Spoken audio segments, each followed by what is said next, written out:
Boker Tov, Yosef Hatzadik a reçu de son papa un cadeau supplément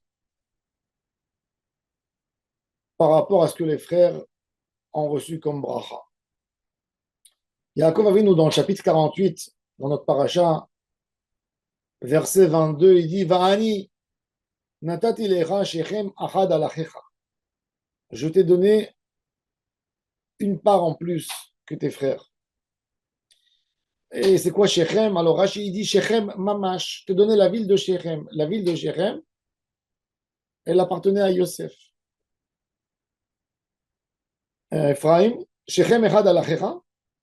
Asher la carte, il dit à Yaakov, d'où j'ai eu cette ville?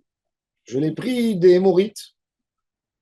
Becharbi ou Pkashti, par mon épée et mon arc.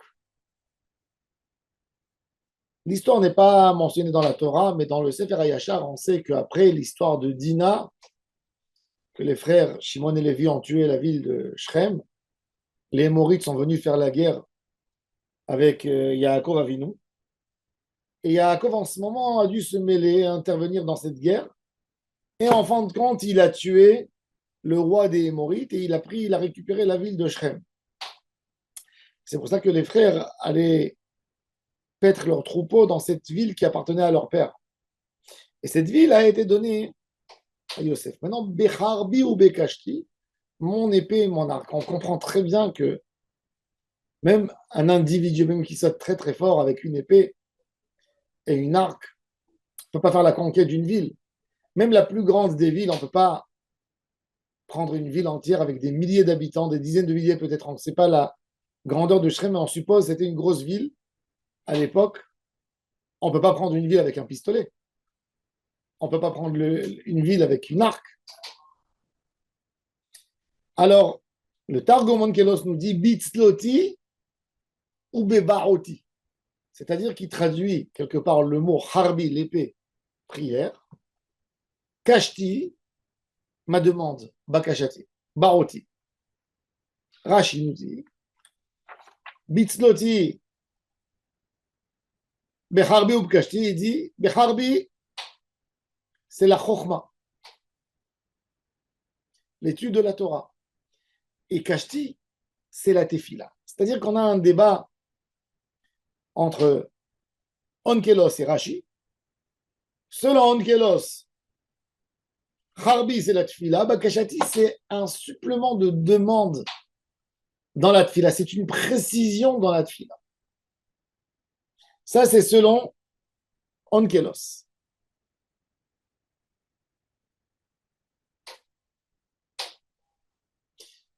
Selon Rashi, Harbi, c'est la Chochma et Kashti, c'est la Tefila. Et il faut comprendre, en fait, d'après tout le monde, la Tefila, c'est un arc.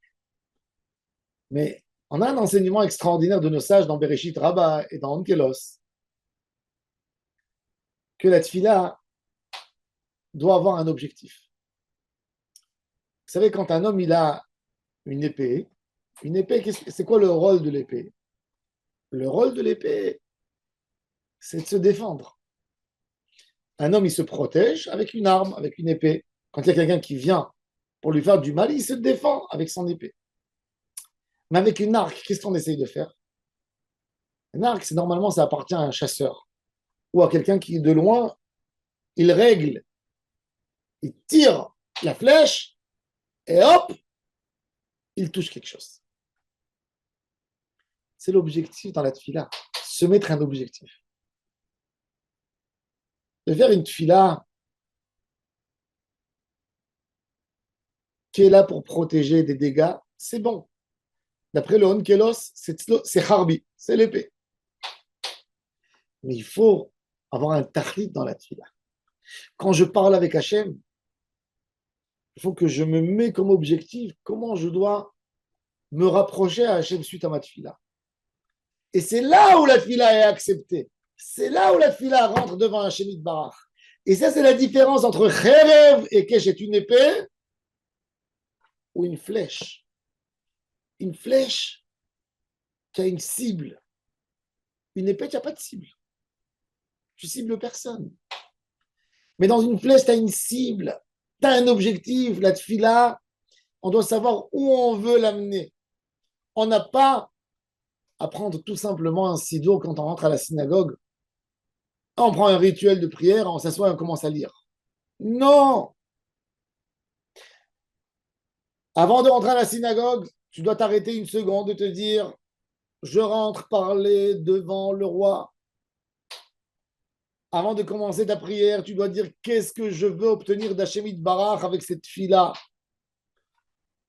Mettre tes pensées là-dedans exactement comme quelqu'un qui règle l'arc et qui tire la flèche derrière.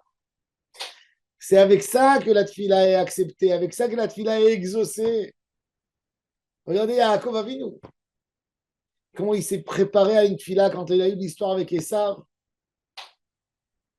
Yaakov Avinu a instauré tfilat Arvit, c'est une petite prière, mais c'est une prière bien précise. Yaakov Avinu nous a expliqué comment prier. Abraham a instauré une fila principale. Yitzhak a instauré une fila principale. Yaakov Avinu a instauré une fila qui est réchoute, mais il nous a expliqué l'objectif qu'on doit avoir dans notre prière.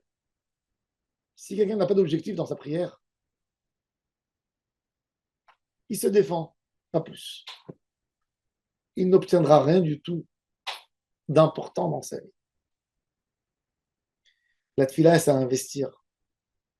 C'est à arriver quelque chose. Il y a des gens que même dans leur vie, toute leur vie, ils sont là pour éteindre des feux, pour mettre des pansements sur les blessures. Mais ils ne sont pas là pour penser, avoir une stratégie, comment se développer, comment grandir. Alors Hachem Barach, il veut de nous une fila concentrée, bitzloti ou bebaroti becharbi ou bekashti, savoir, da